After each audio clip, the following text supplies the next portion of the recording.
The Growth and Future of the Meher Baba Movement. Introduction. The Meher Baba movement has entered into what might well be called the post-mandali era. This is a period of time that brings with it unprecedented challenges for those institutions and individuals interested in preserving Meher Baba's legacy. Questions now arise that previous generations of Meher Baba's followers seldom had to confront directly. The purpose of this presentation is not to offer definitive answers. Rather, our goal is to stimulate thoughtful discussion about the unique paradox that Meher Baba has left to his followers. On the one hand, he encourages his followers to work towards preserving his life's work and legacy. On the other hand, he made it clear that he did not wish to found a religion in his name. He called on his followers to work together harmoniously, while at the same time, he encouraged each to follow their own individual path to God. The natural question which emerges is, how might these three mandates be honored simultaneously? The Meher Baba movement stands at a critical juncture. The transition from Meher Baba's direct presence to the 1969 darshan and the emergence of his mandali as helpful guides and advisors has led now to the ongoing development of institutional structures meant to preserve his legacy. This movement represents a fundamental shift in how Meher Baba's legacy might be maintained and communicated to others. If history is any measure, then how Meher Baba's followers approach this shift today may well continue to have an impact in the coming centuries. The expectation of growth. Compared to the number of followers of past avatars and the number of followers of the great world religions today, the number of people who follow Meher Baba today remains relatively small. However, the numbers are continuing to grow. For those who do follow Meher Baba today, it's widely accepted as inevitable that the numbers will continue to grow as the years go by. Meher Baba has said that he is the avatar, the same avatar who has come throughout history. In his universal message, given on July 10, 1958 at Meherabad, he has said that, quote, man's inability to live God's words makes the avatar's teaching a mockery, close quote. He goes on to say that, because of this, in his present avataric form, he lays down no precepts. Even so, the followers of every avatar named by Meher Baba, Zoroaster, Ram, Krishna, Buddha, Jesus, and Muhammad, all have established a religious institution of some type. These institutions have now grown into massive world religions, complete with clergies and priesthoods, dogmas, doctrines, rituals, and ceremonies. None of these were a part of the avatar's original message to the world. In his universal message and elsewhere, Meher Baba has expressed his displeasure at how the avatar's followers of the past have failed to live up to the spirit of the avatar's message and teachings. In Bao Kalchuri's biography of Meher Baba, Lord Meher, it is reported that in December 1927, Meher Baba said, quote, who gave all these different religions? The avatars. Why have they done so? To establish principles for people and to bring people to the point where their faces are turned toward God. Muhammad and Buddha each gave different precepts, according to the circumstances and mentality of the people of the time, close quote. On another occasion at Meherabad, on November 22, 1930, Meher Baba said, quote, the prophets lay down certain rules and practices to help the masses lead better lives and to incline them toward God. These rules become the tenets of an organized religion, but the idealistic spirit and motive force which prevailed during the prophet's lifetime gradually disappear after his death. That is why organizations cannot bring spiritual truth home to people. Religious organizations become like archaeological departments, trying to resuscitate the past. Therefore, I shall not attempt to establish any new religion, cult, or organization. I shall rejuvenate and revitalize the religious thought of all people and instill a higher understanding of life in them. Close quote. In October 1922 in Bombay, speaking of the religion into which he had been born, Meher Baba said, quote, "The light of Zoroaster has been extinguished by his followers themselves. His was the highest form of Sufism. If Zoroaster were born again in this material world, he would find it difficult to recognize his own religious tenets, as practiced by the present-day followers of his creed. The same is true of all religions.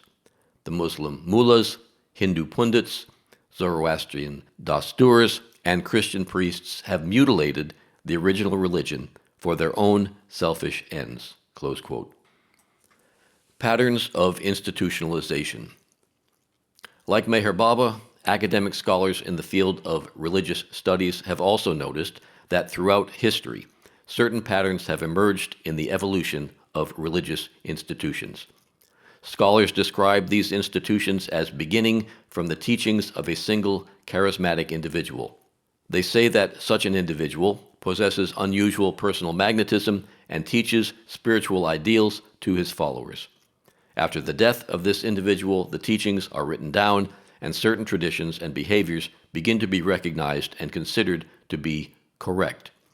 As time goes on, more and more people begin to be attracted to these teachings. In response to the social pressure of such large numbers of followers, certain interpretations of Scripture and behavior are codified into doctrines. Following this, disagreements arise in terms of interpretation and practice, and certain groups break out into different sects, each with its own understanding of what beliefs and behaviors are the correct ones and which beliefs and behaviors are incorrect. This is nearly identical to what Meher Baba describes when he says, quote, "The organized religions of the world often fail to express the real vision of those who have been the fountainheads of inspiration for their very coming into existence. Dogmas and beliefs, rituals and ceremonies can never be the essence of true spiritual life. When religion has become merely a matter of external rituals and ceremonies, it has become a cage for the soul. Nor does it help very far to change one religion for another. It is like going from one cage to another. If a religion does not help man to emancipate the soul from spiritual bondage and realize God, it has no useful purpose to serve. Then it is time that religion should go to make room for God. I am therefore not interested in founding a new religion. The world is already divided by numberless sects based upon dogmas and beliefs. I have not come to give another cage for man, but to impart to the world the illimitable truth. The world needs awakening and not mere verbal instruction. It needs the freedom and the amplitude of divine life, and not the superficiality of mechanized and pompous forms. It needs love, and not the display of power." Close quote. The central question. The question naturally arises, as numbers continue to grow, what will Meher Baba's followers do that is different from what the followers of past avatars have done?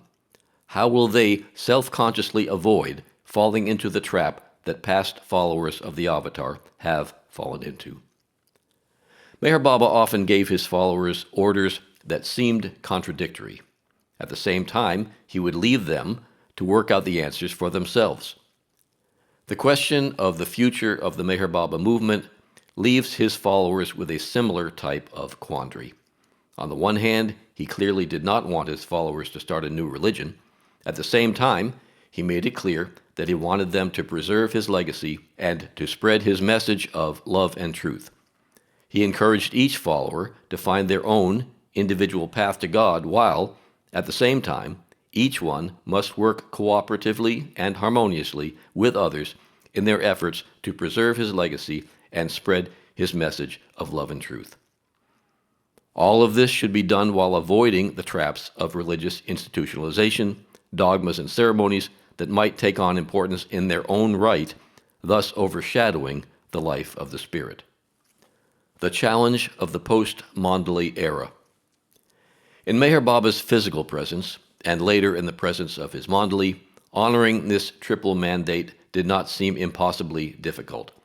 But now and in the future, as more and more people become interested in Meher Baba, more centers and institutions will be faced with the question of how to maintain their connection to his original spiritual intentions for his followers.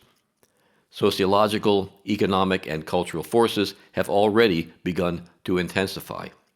These are the same types of forces that operated in past centuries, affecting the legacies of previous avatars. Scholars of religion have observed that social forces inevitably come to bear after the passing of a charismatic spiritual leader. As numbers grow, these forces lead to a shift in focus from the charismatic leader to routine, to doctrine, and to tradition. Such developments are not necessarily problematic. To some extent, such developments are even necessary as followers continue to grow in number. Meher Baba himself recognized the inevitability of such social forces and built guardrails into the documents and charters he developed during his lifetime. According to Meher Baba in his discourses, such systems and routines only become problematic when they begin to take on an importance in their own right.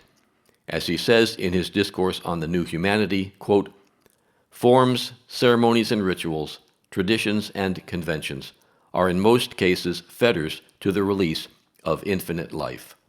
If they were a pliant medium for the expression of unlimited life, they would be an asset rather than a handicap for securing the fulfillment of divine life on earth. But they mostly have a tendency to gather prestige and claims in their own right, independently of the life which they might express. When this happens, any attachment to them must eventually lead to a drastic curtailment and restriction of life." Close quote. Meher Baba is saying here that forms, traditions, and conventions hold the potential to be an expression of unlimited life. However, they tend to, as he says, gather prestige and claims in their own right, independently of the life which they might express. Even so, when numbers increase in any faith tradition, forms, structures, and norms become necessary for administrative and organizational purposes. The challenge that Meher Baba has left his followers is the fundamental tension between cooperatively preserving his legacy, yet doing so without creating yet another religion. In his discourses, Meher Baba has said, quote, "The entire process of the evolution of the individual is characterized by this oscillation between opposites." Close quote.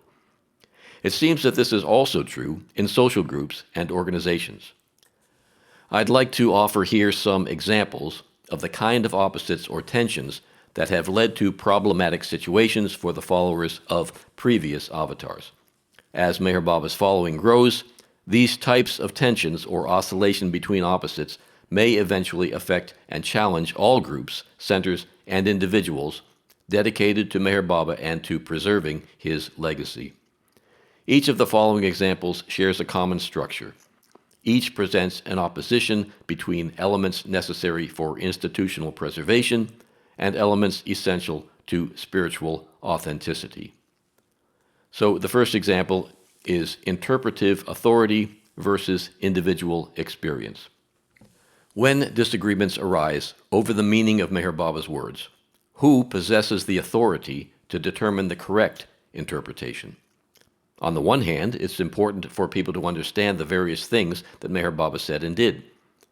Contradictory understandings will inevitably come, and such contradictions may become confusing for the average follower. On the other hand, the principle of individual spiritual experience, each person's direct, unmediated relationship with Meher Baba, must also be recognized and valued within certain norms. Now, the second example that has happened in the past is the question of cooperative group formation versus individual paths. Now, the preservation of Meher Baba's legacy requires coordinated collective effort, groups working together with shared purposes, organizations maintaining properties and publications, communities gathering to honor his memory and study his teachings. Yet, Meher Baba insisted that each follower must discover their own unique path to God, conducting what he called, quote, intelligent and purposive experimentation with their own spiritual life. The third example, textual authority versus lived spiritual experience. which texts definitively represent Meher Baba's teachings? Who decides which texts have greater weight than other texts? Hundreds of hours of talks by various mandali exist, yet often their accounts of the same events differ wildly. Who decides which texts are authoritative? Reliable, authenticated sources that serve as touchstones for understanding Meher Baba's message are essential.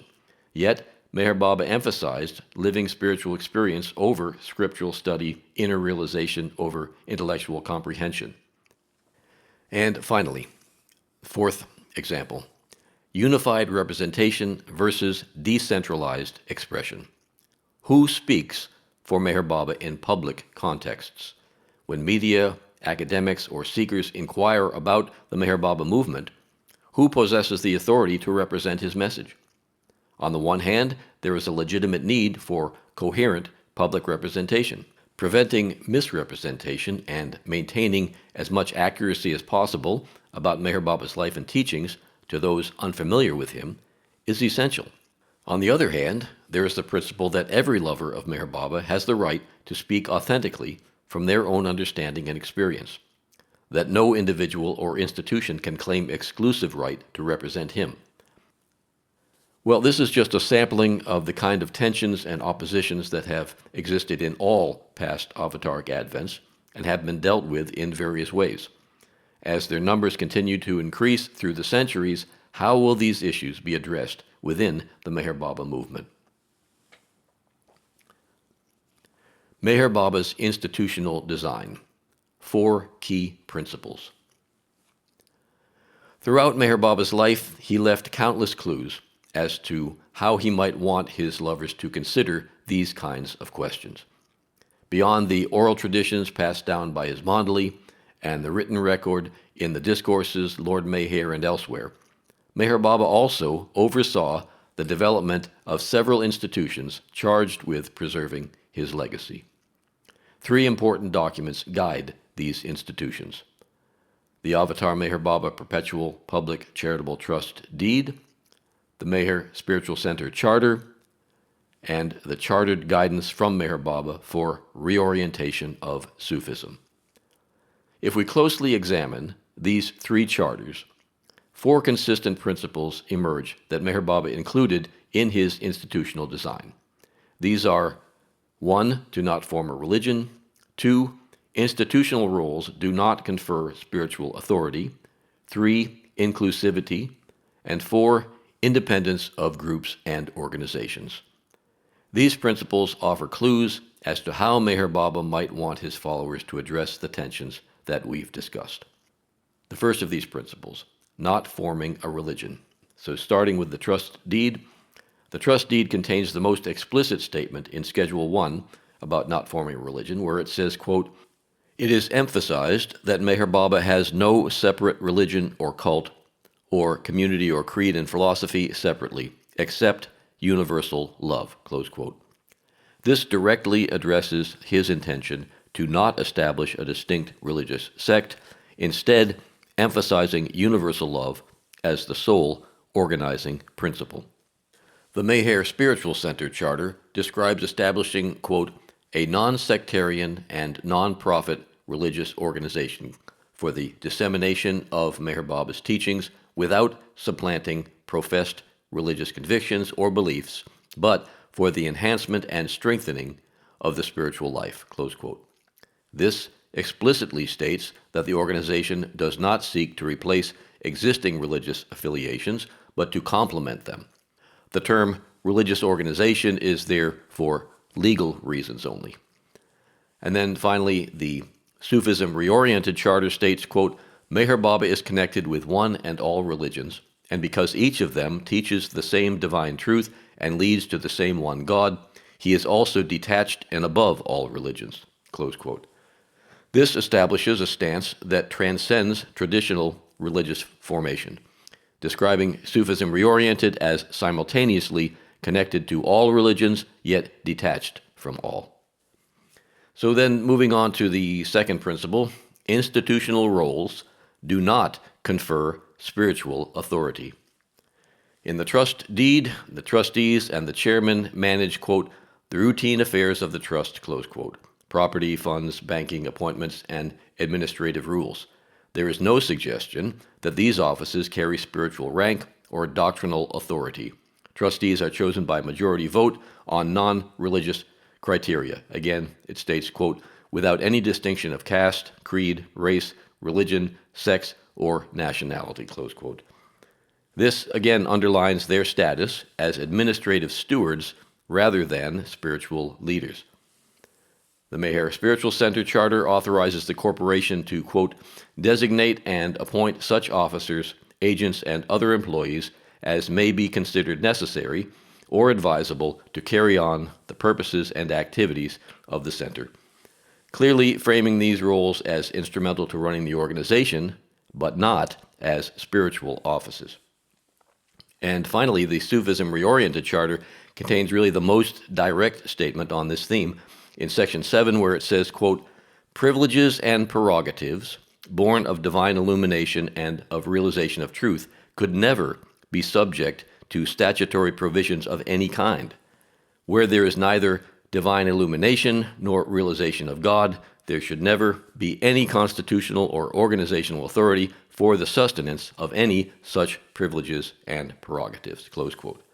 This establishes clearly a principle that spiritual authority cannot derive from an organizational position.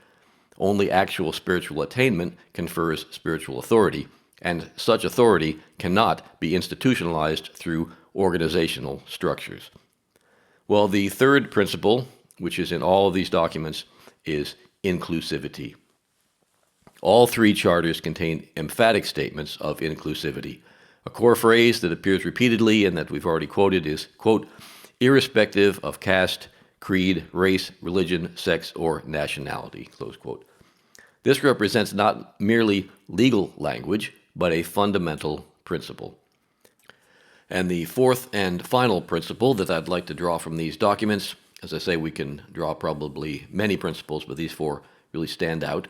The fourth and final one is independence of groups and organizations. Each of these three charters defines its own organization without establishing hierarchical relationships among Meher Baba institutions.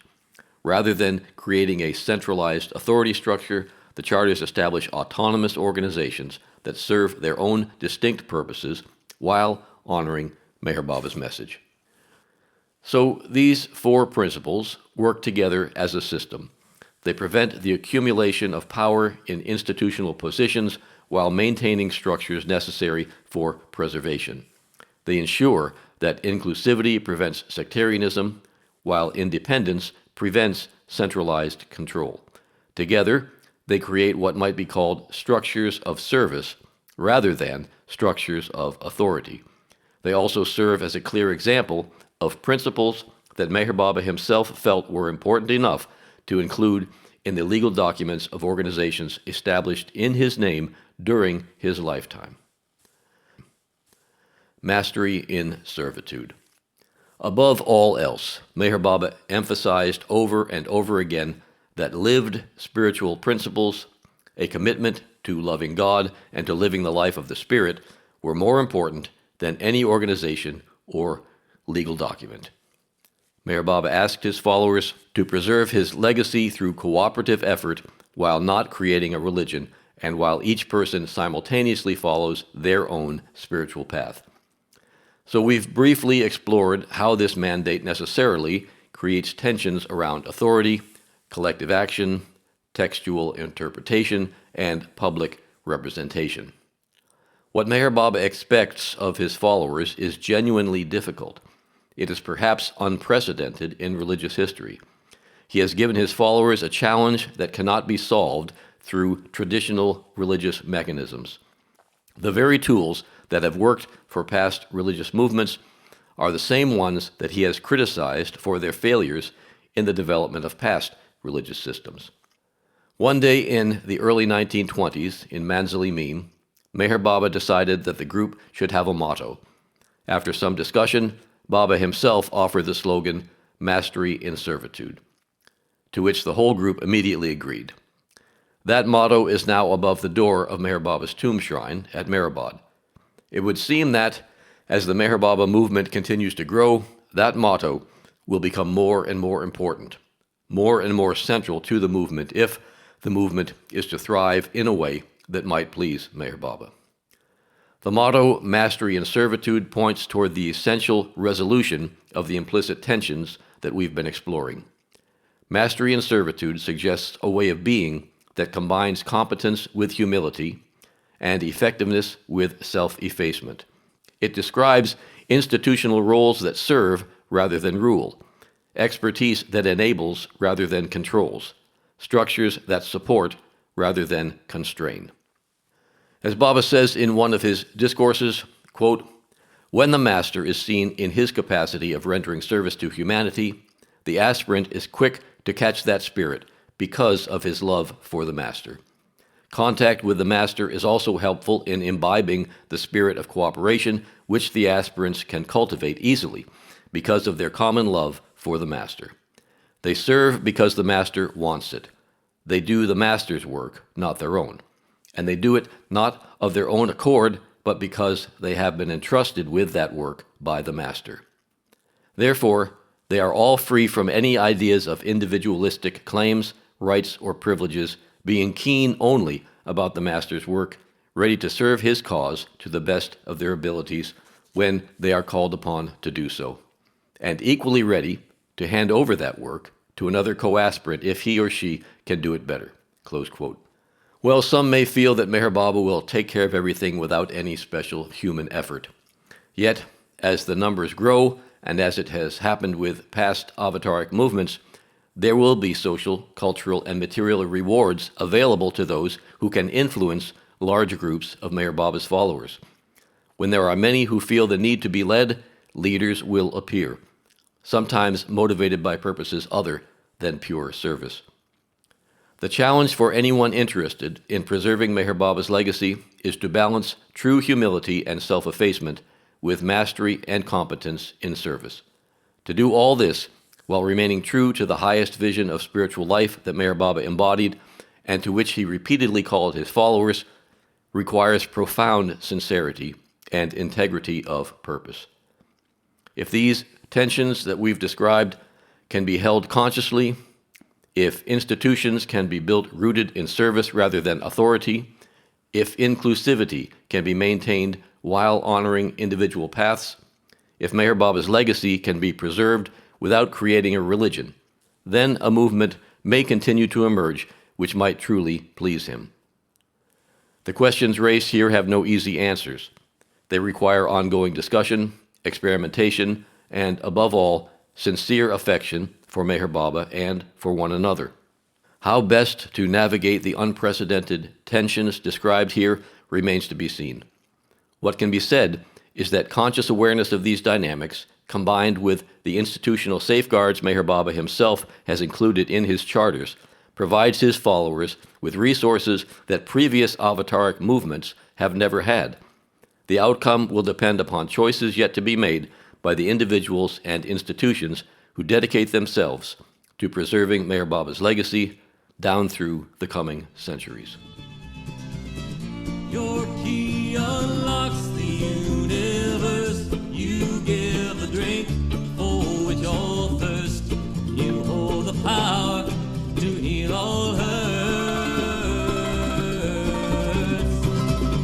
You've come alive inside of me. I pray my life shall always be surrendered unto